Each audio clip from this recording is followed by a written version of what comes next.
Come on, I just want you to declare this is your day of freedom. Something is breaking in your life. Come on, lift your hands, open your mouth, and just begin to declare that this is the day that you are free in Jesus' name. This is the day that I am free in Jesus' name. This is the day the bondage breaks in Jesus' name.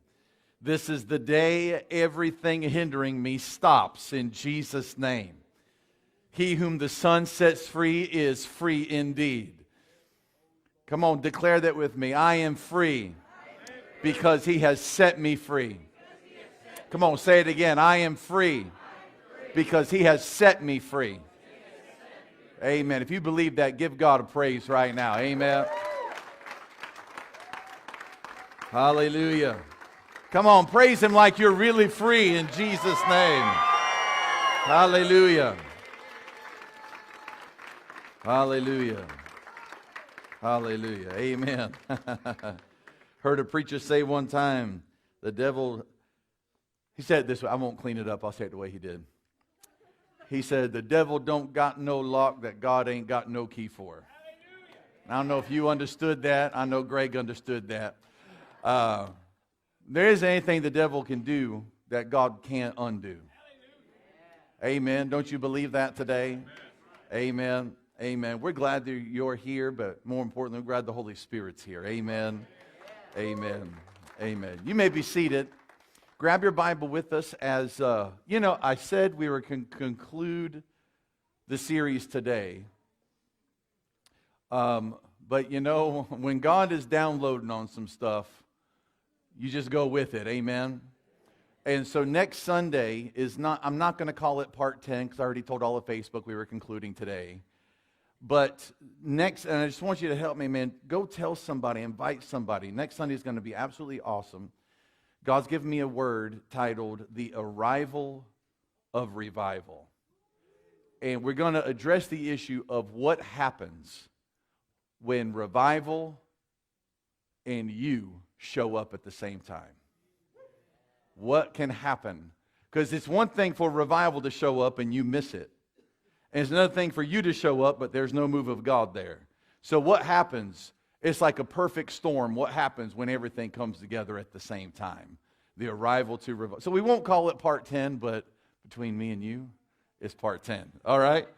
Turn with me, if you would, to the book of Ezekiel. The book of Ezekiel. I'd like to welcome a new friend for us, Greg's brother, all the way from Hamilton, Alabama. Would you make him feel welcome today? Amen. Glad that you're here. We've been talking about the subject of revival is here. It's not coming, it's here. And so we want to go to Ezekiel chapter 37 with part 9 today, titled The Sound of Revival. The sound of revival. Ezekiel 37 and verse 1. The hand of the Lord was upon me, and He carried me out in the spirit of the Lord, and set me down in the midst of the valley, excuse me, which was full of bones. He caused me to pass among them all around. Watch this now. And there were very many in the open valley, and they were very dry. He said to me, Son of man, can these bones live? And I answered, O Lord God, you know. And He said to me, prophesy over these bones. Say to them, O dry bones, hear the word of the Lord. Thus says the Lord God to these bones, I will cause breath to enter you so that you may live. I will lay sinew upon you and will grow back flesh upon you and cover you with skin and put breath in you so that you live. Then you shall know that I am the Lord. So I prophesied as I was commanded, and as I prophesied, watch this now. As I prophesied, there was a noise and a shaking. Your translation might say, there was a noise and a rattling. And the bones came together, bone to bone. When I looked, the sinews and the flesh grew upon them, and the skin covered them. But there was no breath in them. So he said to me, prophesy to the wind. Prophesy, son of man, said the Lord God. Come from the winds, O breath, and breathe upon these, so that they may live. So I prophesied as I commanded, and the breath came into them, and they lived and stood upon their feet, an exceeding great army. The sound of revival. If I can recap over the last 8 weeks, just for a moment, there's a few things I want to pull out. I'm not going to recap everything, but the few things that I really just want to reiterate is that the time for a move of God is not yet to come. The time for a move of God is right now. Believe that, as the Bible says, that the earth is groaning for the manifestations of the sons and daughters of God. We believe the earth is groaning with expectation to witness an authentic move of His Spirit. I believe that God is giving birth to the greatest move of God we've ever read about, heard about, or witnessed. I don't believe revival is the thing of the past. I don't believe that the move of God is something He used to do. He used to move, and then we don't feel Him moving anymore, and it had nothing to do with God, and had everything to do with churches not giving room for Him. I once talked to a pastor, and it blew my mind, because I asked him, was the Spirit of God moving? And he said, well, we don't have time for that on a Sunday morning, because we got to get in and get out in 75 minutes. And I said, but what about the Holy Ghost? He said, well, we will schedule times for Him to move. I don't have time. I don't have time. How can I say I only have 75 minutes on a Sunday morning when Friday night I will give the movie theater 3 hours? I can't schedule. I'm not here to schedule in the Holy Ghost. I want the Holy Ghost to schedule me on His time. We'll pencil you in. You can move from 11:40 to 11:43, but we got to get you out by 11:45 because we got something else we've got to do. No. Quite frankly, if He's not moving, close the doors, shut off the lights, and tear down your sign and go play golf. What is the point of having some religious social club so that we can feel better about our sin if we can only give God 75 minutes on a Sunday morning? Well, you see, we have to do this because we got more people than our building will hold. Build a bigger building. I'm serious. I don't understand. We got church at 9, 10:15, and 11:30. I don't understand that. Why are you cramming them in so tight? Won't you get there at 8, have the next one at 11, and have one in the middle of the afternoon? Get the people in, but don't get the people in so the Holy Ghost gets kicked out the back door. Amen? Tear down a wall and push it back. Amen? Are we tall enough for a balcony? I don't know that we're tall enough for a balcony. Okay, anyway, sidebar. Okay. Revival is when the church gets on fire, right? It's really hard to get on fire. It's really hard to have a move of God when you told Him you've got 3 minutes in between sermon and dismissal. I don't care if we have to stay here for 8 hours. Holy Ghost move. I don't care if we still having church from this morning when it's time for you to go to work tomorrow morning. Holy Ghost move. Just move. Amen? My gosh, don't worry about the restaurants. Don't worry about your pot roast. Do your pot roast on Monday and don't do it on Sunday. Amen? Bring a box lunch. We have picnic on the grounds. Amen? I mean, you can just go from shouting to falling out to getting drunk to eating a sandwich and go back again. Don't rush the Holy Ghost, because in His presence is fullness of joy, and at His right hand are pleasures forevermore. Let's not rush Him. Amen? God is sending the wind, the rain, the fire of His presence, and I don't want to miss it. What I'm talking about revival, I'm not talking about an event. I'm talking about our culture. moving from a visitation of God to this being the habitation of God, understanding that this is not our church, this is His church. This is not our house, this is God's house. And if it's His house, He ought to be able to do whatever. I'm going to tell you how much sense churches make right now, okay? I'm going to tell you how much sense some churches make. It would be like if you came to my house, Dusty, I'm going to pick on you because you said you like being the butt of my jokes. It would be like if Dusty came to my house, the house I pay for, and he's like, well, I've come to be with you. I was like, great. He's like, but whatever it is we're going to do, we got 5 minutes. And in that 5 minutes, you need to do this for me. I need to make sure I get this from you. And then you got to make sure I can leave to get to the next place because I'm in control. Thank you for coming. Have a nice day. But that's what we do to God. We come in, we got to make sure our kids are taken care of. We got to make sure the music is right. We got to make sure the air is right.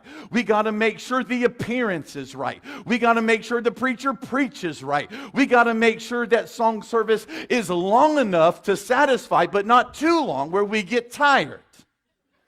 We got to make sure that we can give because we feel better about ourselves. We're not giving to the Lord. We're giving so that we don't get under condemnation. And then we want to hear a nice sermon that encourages but doesn't convict. Makes me think but doesn't make me change. I can't get no help in here this morning. Makes me think but doesn't make me change. We want the kind of sermons that touch our cerebrum but not the kind that touches the way we live. Until we tell God, I need to feel you because I want to still feel your presence, but I don't want your presence to take over because if it takes over, I've got to change. And then when we don't give Him time to move, He doesn't move, and then we've got to find a different pastor because the problem is with the leader. The problem isn't with our hunger. But not at Victory Fellowship. This isn't my church. This isn't your church. This is God's church. And if He can move and get us out in 90 minutes, praise God. If it takes 3 hours, praise God. If we're still here 3 days from now, still wearing the same drawers that we were on, I don't care. I don't care. I don't care if I leave here dignified or if I've got one sock on and one sock off, my shirt tail hanging out, acting like I can't even walk straight. I just want God to move. I'm so tired of man's way. I want God's way.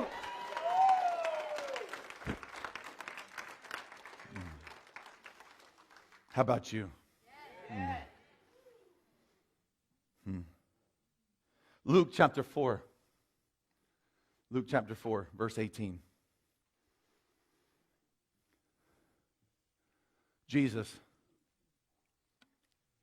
returned after 40 days of fasting and praying. And He said these words, "The Spirit of the Lord is upon me, because He has anointed me to preach the gospel to the poor. He sent me to heal the brokenhearted, to preach deliverance to the captives, the recovery of sight to the blind, to set at liberty those who are oppressed, to preach the acceptable year of the Lord." I was in my office and God asked me a question. And I want to read to you what He asked me. He said, "Son, what happens when revival comes?" And I said, "What do you mean, what happens when revival comes?" And I started to think about all the revivals I've been a part of. And I started to describe some things from the Lord. He said, "No." He said, "Read Luke chapter 4. He said, because revival is not an event. Revival is the expression of the life of Jesus. And he said, so when revival comes, number one, when revival comes, the lost come home. When revival comes, People getting saved. When revival comes, the lost come home. People who run away from God come back home. Amen. The second thing happens is the broken are healed. Brokenhearted, broken lives, broken relationships, broken marriages. That God heals the brokenness in the middle of revival. Thirdly, the captives are set free. Addictions are broken. Bondages are destroyed. Cycles stop. Amen. When revival comes. But he said, but most importantly, he said, it isn't revival until the dead live again. And I said, God, what do you mean revival? He said, the root word of revival is to revive. The word revive means to live again. God is sending a revival to that which used to be alive, but has now died. And what God did in Ezekiel chapter 37, God wants to do it to the churches of the United States of America. The churches that were dead, God wants them to live again. The churches that are laying there dormant like a bunch of dry bones, God is saying, can these bones live? Can these bones live? Can these bones live? And I'm not here to respond, oh God, you know and I don't know. I'm here to respond by faith and say, yes, they can live. Because if Victory Fellowship can live, any church can live. Amen. Can these bones live? What you need God to do in your life, the dead things that need to be revived in your life, it is not a matter of what God can do. The issue isn't whether or not God can. The real issue becomes, will you believe? He did not ask Ezekiel, can these bones live? So that Ezekiel could give him his opinion.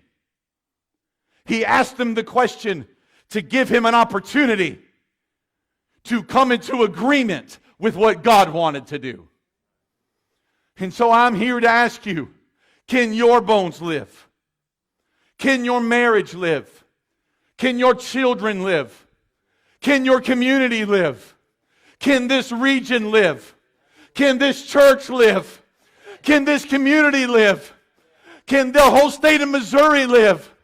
He's not asking us for our opinion. He's asking us for our agreement, for us to lift our hands and say, yes, God.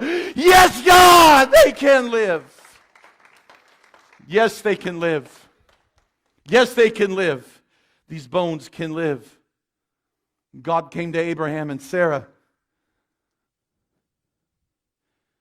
And he said, I'm going to give you a son. Abraham in his 90s already. But the Bible says, but Abram did not consider the deadness of Sarah's womb or the feebleness of his own body.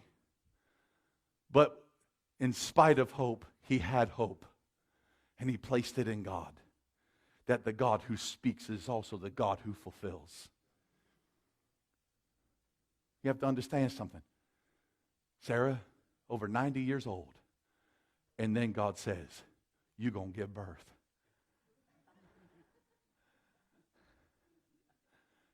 What if I came in here?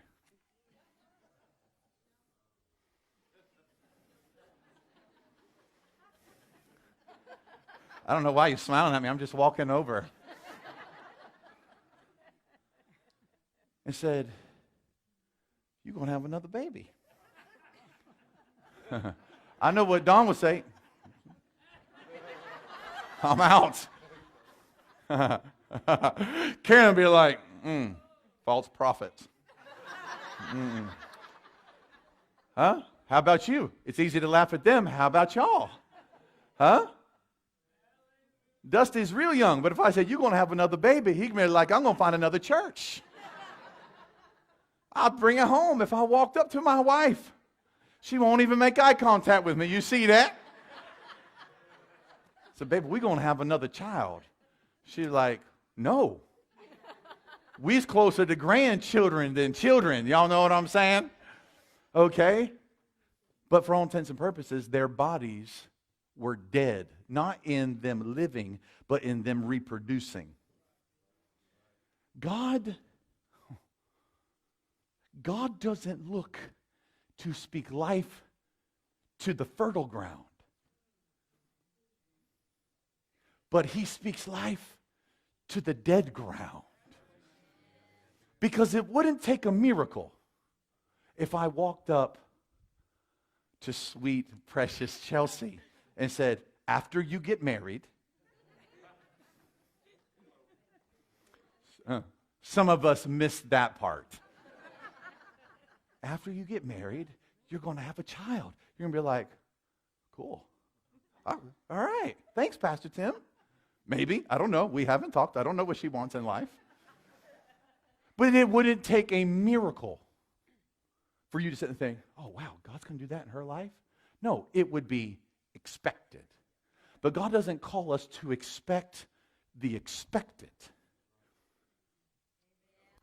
He calls us to expect the unexpected. Right? Okay, I'm going to get in trouble, so I'm going to keep moving. Okay, y'all know what I'm saying? That's revival. Revival isn't where God comes into a church that's on fire and says, I'm going to send revival to you. Revival is already there. But what if God started dropping flames into every dead, dry, religious, twice dead, plucked up by the roots churches? Can you imagine what would happen in this nation? Huh? Can these bones live? I said, can these bones live? Stop getting mad because your spouse is unsaved and command their bones to live. Stop getting frustrated with your kids that are all strung out on crack and start commanding those bones to live. Stop asking, why me, God? And start declaring, these bones can live. These bones can live. These bones can live. These bones can live. Amen. The question then was asked.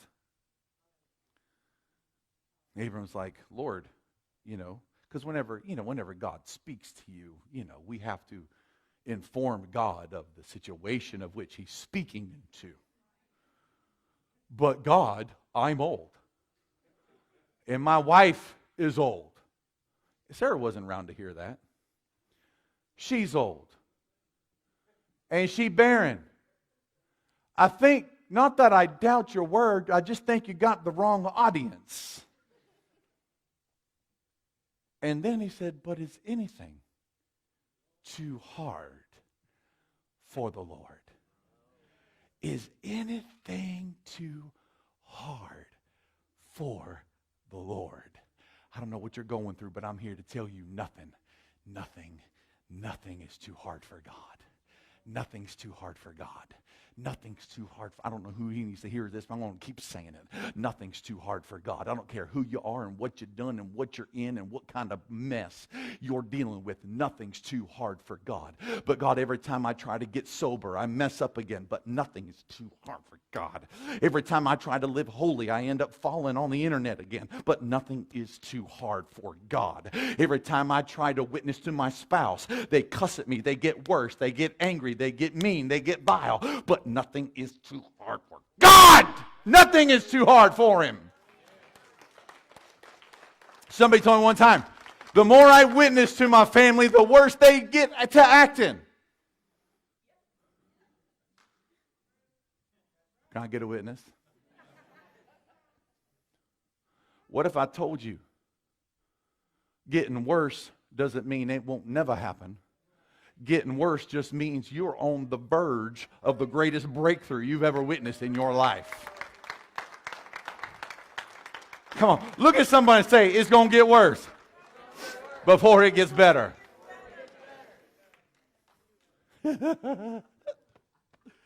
Woo! Some of y'all going to get mad at me now. I hope some of y'all go home to some unsaved spouses and they as mean and vile and nasty and just as rude as they can be. And then you're going to look at them and say, well, glory to God anyhow. Hallelujah.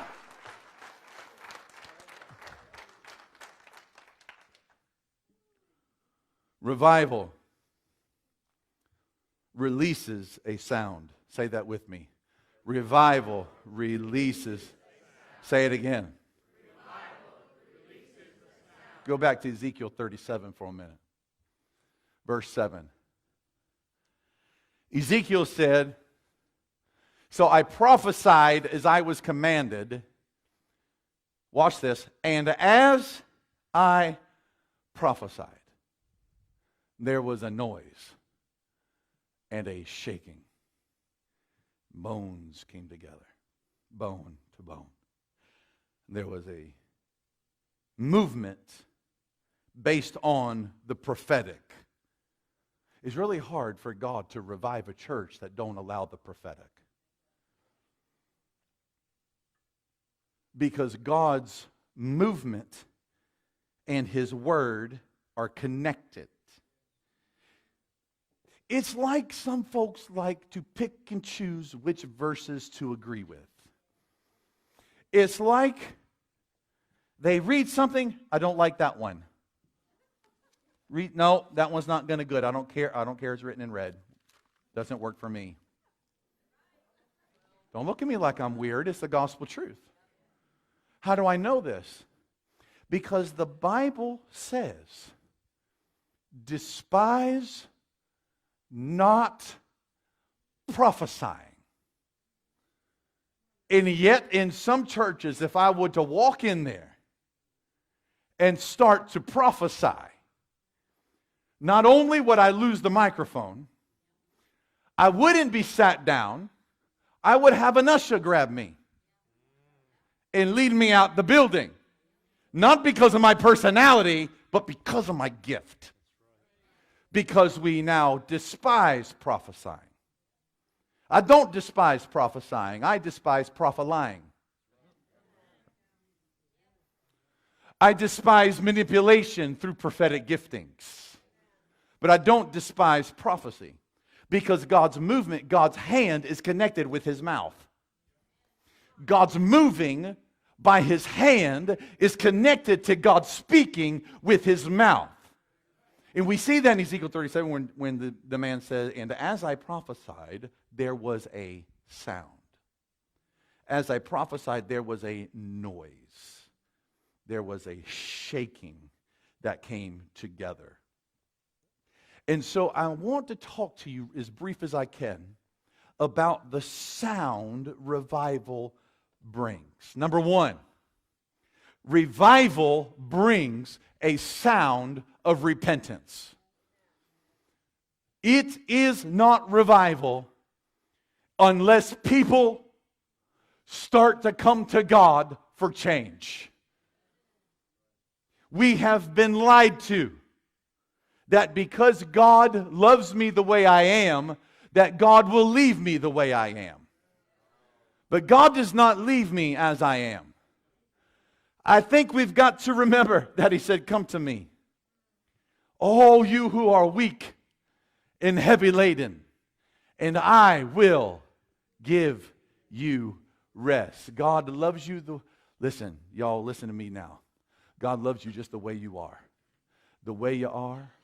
We counseled a husband and wife one time, and I was like, you know, what's wrong? Well, he won't listen to anything I say. And I said to him, why don't you listen to anything your wife says? And he looked at her and he said, because I know how you are. But I'm here to tell you, God knows how you are. The Bible says that He knows your thoughts and He knows your intents. He knows your motives. He knows your why. God knows it all. And He loves you in spite of it. He loves you. He loves you when you're pressing into His presence. And He loves you when you're planning lunch while I'm still preaching. Okay, I see guilty faces. Shall we come and get saved today? How many remember the day you got saved? I'm going to show you this. The day you remember that? The day you got saved? How many were cleaned up and perfect and all right the day you got saved? Because if you raise your hand, I'm going to invite you to get saved. Huh? Matter of fact, what stopped some of us from getting saved was, I've got to clean my life up so that I can come to God.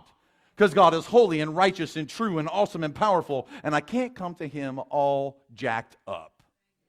I got to clean myself up, but you can't. You can't clean yourself up because you're the same one that messed yourself up. You need God to clean you, right? That's the sound I'm talking about. You know revival has come when there is a sound of people saying, God, here I am, forgive me, a sinner. The sound that repentance makes. Number two, there's a sound of renewal. The sound of renewal comes when revival comes. The sound of renewal is because not only are we getting saved through repentance, but we are now receiving the Holy Spirit into our lives. The Holy Spirit in us, the Holy Spirit on us, and the Holy Spirit through us. And let me tell you something. You can't get, hear me, I'm going to say it again. You cannot get the Holy Ghost in you, on you, and through you, and you still not make a sound.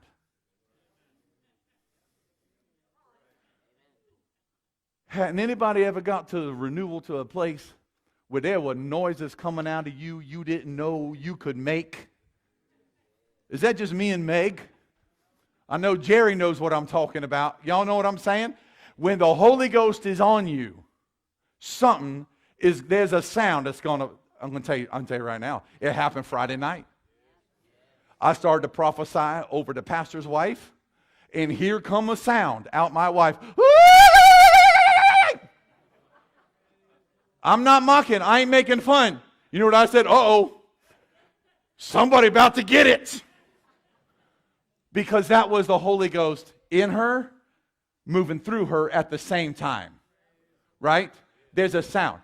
Oh, well, Pastor Tim, you have to understand, I'm feeling it on the inside.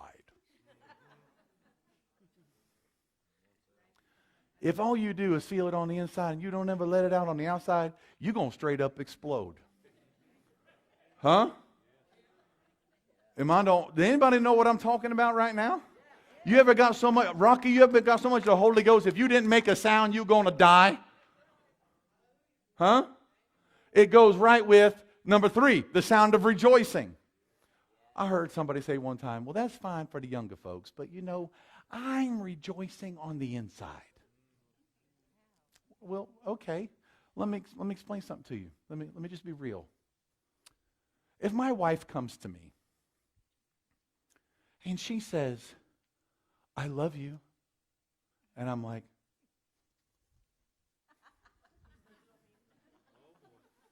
she's like, you going to say something, Tim Marr? And I'll be like, what? She said, but I said I love you. Okay. What do you mean okay? Because if you say okay again, you're not going to be okay. Hear me. Y'all get married in 3 days. Hear me. A wife wants her husband to acknowledge and respond. My wife, listen, I've been married long enough. I'm married long enough to know this. I've married long enough to know this. Sometimes my wife don't say, I love you, because she wants to tell me. She tells me she loves me because she wants to hear it. So if my wife comes to me, I ain't going to paint a picture. Y'all just chill. But if she comes to me hugging, kissing, snuggling, and she's like, I love you. And I'll be like,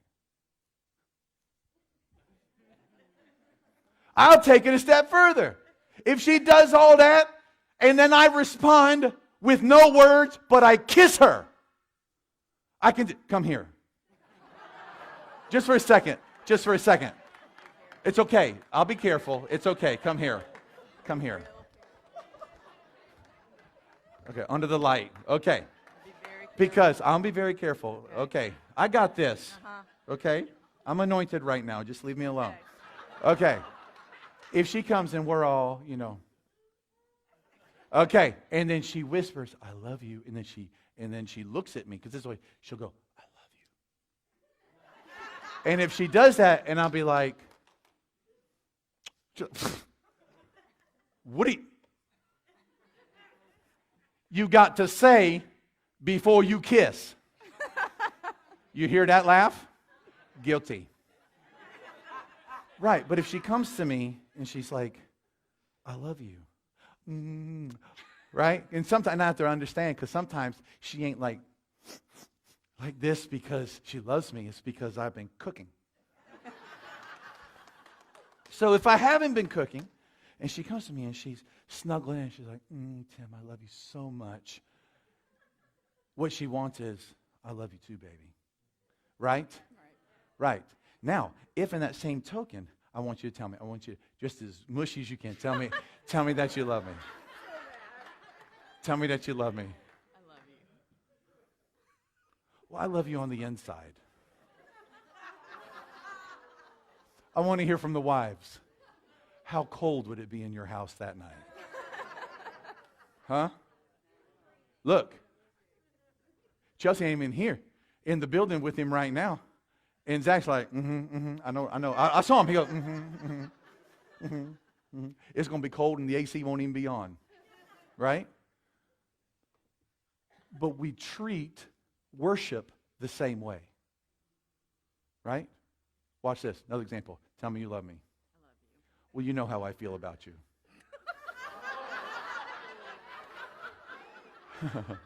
See, I'm preaching right now, but y'all think you're in marital counseling class right now. Watch this. Did you see the look? Because there's one thing my wife can't do. She can't lie with her face.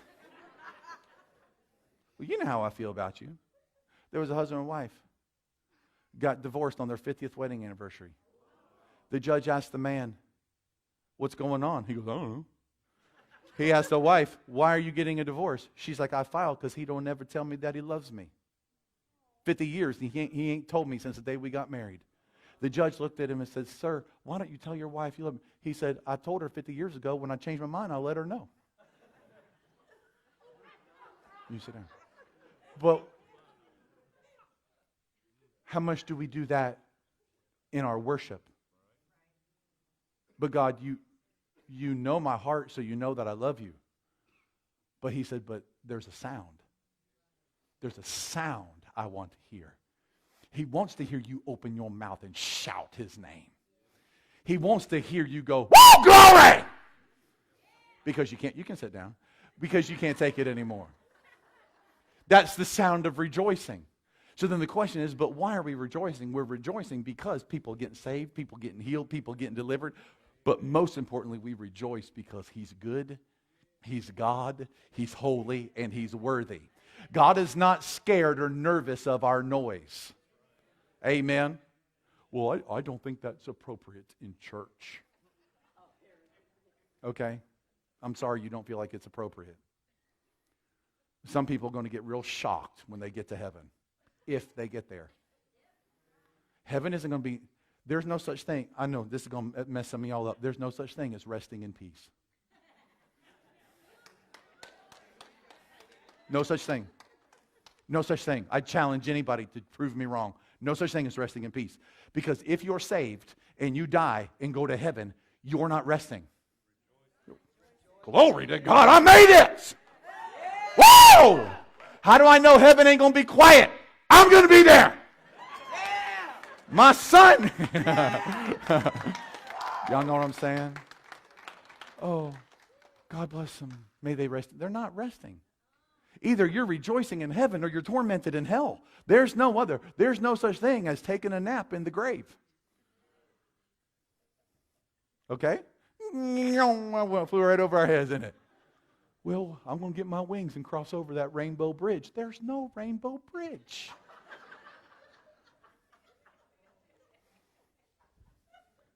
I got news for you. Faster than you can blink your eyes, you'll be standing in front of God's throne. Amen.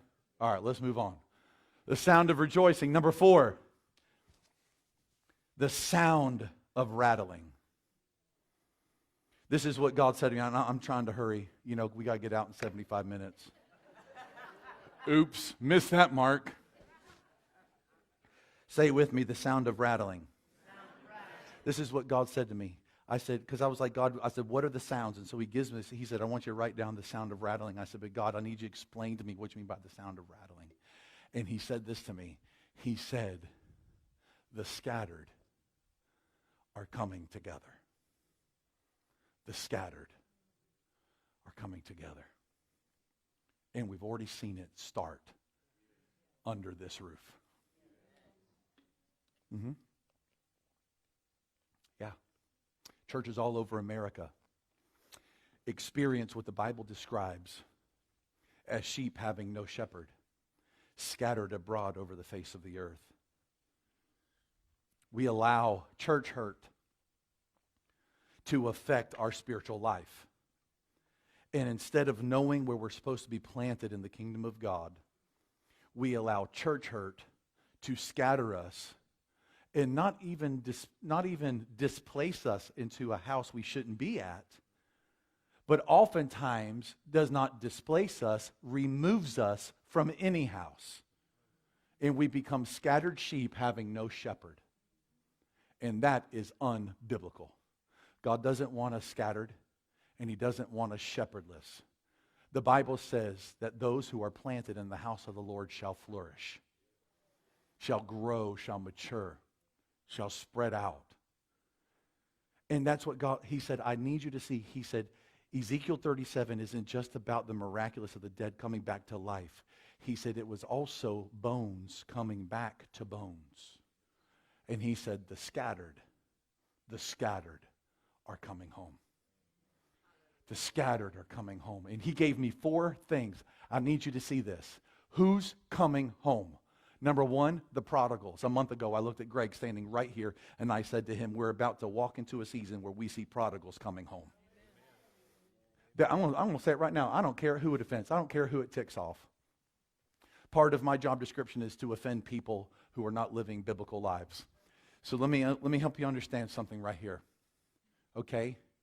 This church, not the church, this church has prodigals scattered and shepherdless all over the county. And God is releasing revival to bring the prodigals home, back to where they belong. Come on, I want you to say it right now. Prodigals! Come home! But it's not just the prodigals. It's not just the sons and the daughters who left the safety of their father and now they're living in a pit somewhere. But it's also the wounded. Because the church has not done a good job at healing the wounded. We do a very good job at getting rid of the wounded because it takes investment to heal the wounded. The wounded are coming home. There's a sound of a rattling. The wounded coming back together. The broken. Well, I can never go back to that church because I just got hurt so badly. And please don't confuse Jesus with church folks. Well, I'm never going to church again because I got church hurt. You ain't never got hurt at Walmart? You ain't never got offended at Walmart? I have. I got offended at Moser's. Before I even moved here, my wife got offended at Moser's. Guess what? I still go to Moser's. They still sell tri-tip for a good price. I still go to Moser's.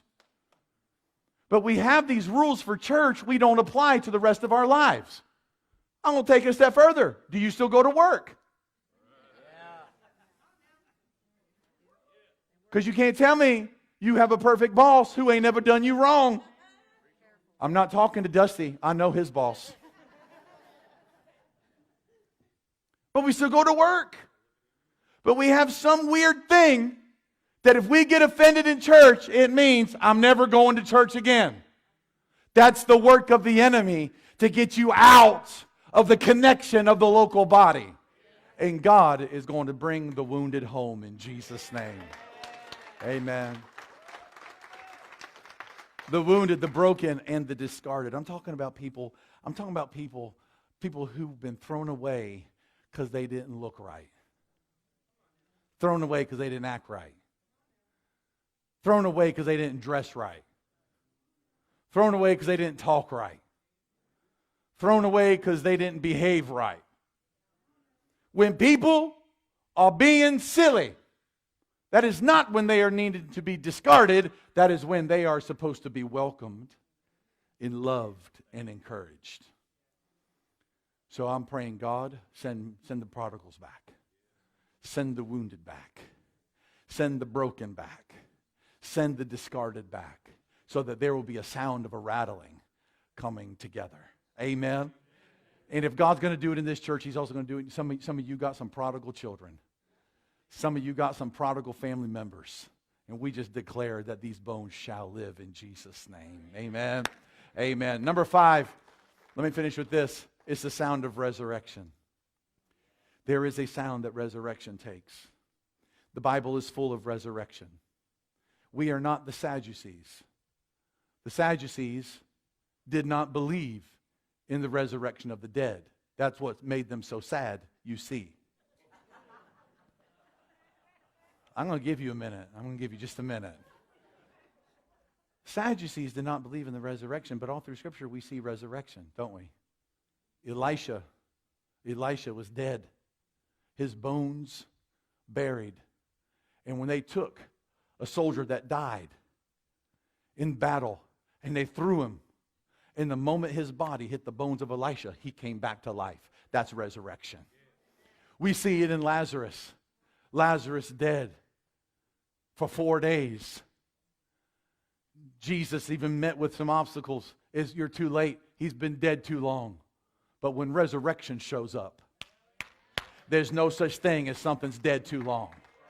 When revival shows up, there's no such thing as it's been dead too long. Oh, Pastor, you don't understand. This community's just been dead for too long. But yet, we prophesy to the wind for it to blow again. We prophesy to the rain for it to fall again. We prophesy to the fire for it to come again in Jesus' name. And Jesus called Lazarus by name. Lazarus! Come forth! Out come Lazarus, hopping in grave clothes. And he that was dead was alive. Jesus, crucified, placed in a borrowed tomb of Joseph of Arimathea. But when resurrection comes, the song says, ain't no grave gonna hold my body down. When resurrection comes, the dead live again. When resurrection comes, the dead lives again. The dead lives again. And I don't want to waste time talking about the past and what happened. And sometimes we can get so distracted by church splits, church hurt. This person did wrong. That person did wrong. That pastor should have known better. This board member should have done this, that, or the other. That worship team member should have done this. They didn't do that. And we can get so busy pointing that we'll not understand when God sends revival, the dead lives again. I said the dead lives again. That, well, Pastor, but you weren't here. You're right. But I'm here now. Well, you didn't see it. I didn't have to see it. I don't have to witness the death to believe the resurrection. But you don't understand. And I'm not saying this about anybody, anywhere, any other time. I'm just saying right now, God has brought resurrection to Victory Fellowship Church. God has brought revival to Victory Fellowship Church. And we are not who we used to be. We are a church alive, on fire, filled with the Holy Ghost. And we are declaring the dead lives again. Stand to your feet. Stand to your feet all over this place. Lift up your hands. And I want you to say that with me. Revival is here. Resurrection is here. And the dead lives again. Come on, say it. Revival is here. Resurrection is here. And the dead lives again. In Jesus' name. Come on, give God a shout of praise right now.